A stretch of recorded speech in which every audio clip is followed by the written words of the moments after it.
அஸ்ஸலாமு அலைக்கும் வரஹ்மத்துல்லாஹி வபரகாத்துஹு. அன்புள்ள சகோதரர்களே, இந்த மார்க்க கேள்வி பதில் தளத்தில் கீழக்கரையைச் சேர்ந்த சகோதரர் சாவுல் ஹமீத் அவங்க நல்ல ஒரு கேள்வி கேட்குறாங்க. மேலே ஒரு ஃபோட்டோ ஒன்று போட்டிருக்கிறாங்க.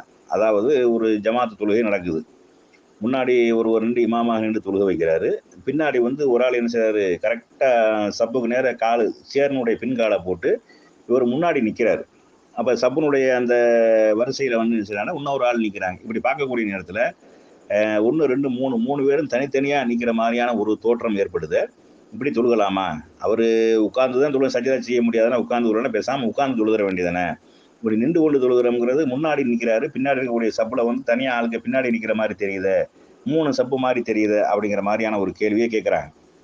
பொதுவாக தொழுகையில் நின்று கொண்டு தொழுவது மார்க்கத்தில் உள்ளது. அது பொதுவாக என்ன செய்யணும், நின்று கொண்டு தான் தொழுகணும். நின்று கொண்டு தொழுகை இயலாதவர்கள் என்ன செய்யலாம், உட்கார்ந்து தொழுவதற்கு மார்க்கத்தில் அனுமதி இருக்கிறது. அது நாற்காலியில் உட்கார்ந்து தொழுகலாமா அப்படிங்கிற ஒரு ஆடியோவை என்ன செய்யணும், நம்ம மேலே கூட போட்டு விட்ருக்கோம், அங்கே பார்த்துக்கிறேங்க நீங்கள். ஆனால் இந்த உட்கார்ந்து தொழுகக்கூடியவர்கள் தரையில் உட்கார்ந்து தொழுக முடியாது. இப்போ இந்த சேர்கள்லாம் நவீன காலத்தில் சேர்கள்லாம் வந்துருச்சு. நாற்காலி, சேரு அந்த மாதிரிலாம் என்ன செய்கிறாங்க, போட்டு தொழுகிறாங்க. இந்த சேரை போட்டு தொழுகக்கூடிய நேரத்தில் சஜிதா தரையில் செய்ய முடியாதவர்கள் உட்கார்ந்து தான் தொழுகணும் அப்படின்ற நிலையில் இருக்கக்கூடியவங்க சப்புல நிற்கக்கூடிய நேரத்தில் உட்கார்ந்தே தொழுகிற வேண்டியதான். முதல்ல நின்று சேரை பின்னாடி போட்டு நின்றுக்கிட்டு அப்புறமா போய் உட்காந்துக்கிட்டு அப்படி செய்கிறத விட பேசாமல் என்ன செஞ்சிடலாம், ஒரே நடியாக உட்கார்ந்து தொழுதரலாம்.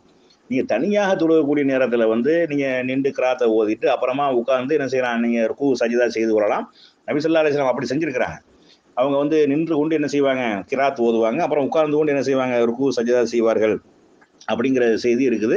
அது தனியாக தொழுகும் போது தான். ஜமாத்தா தொழுகும் போது சப்பை சரியாக வச்சுக்கிறணும், சரியாக பேணணும் அப்படிங்கிற ஒரு சட்டமும் என்னது இடைவெளி இல்லாமல் சப்பை என்ன செய்யுங்க, கால்களை பார்த்து சரி பார்த்து கொள்ளுங்கள் அப்படியெல்லாம் நமக்கு என்ன செய்யுது, மார்க்கம் சொல்லி இருக்குது.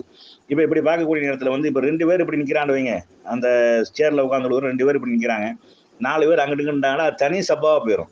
அப்படி தான் நமக்கு காட்சி அளிக்கும். அப்போ உட்கார்ந்து தொழுகக்கூடியவர் என்ன செஞ்சிடன்னு, ஒரே நடிகாகவே உட்கார்ந்து தொழுதுட்டோமே ஆனால் இந்த சப்பு பிரச்சனை என்ன செய்யாது, இருக்காது. சில இடங்கள் என்ன செய்யறாங்கன்னா மூளையில போட்டிருப்பாங்க, அந்த கடைசியில இந்த கடைசியில சேரு போட்டிருப்பாங்க. அப்பையும் இந்த உட்கார்ந்து தொழுகக்கூடியவர்கள் உட்கார்ந்தே தொழுதுட்டாங்கன்னா ஒரு பஞ்சாயத்து கிடையாது. அவங்க நிற்கும் பொழுது என்ன செய்யும், சப்பு முன்ன பின்ன இருக்கிற மாதிரியான ஒரு தோற்றம் ஏற்படும்.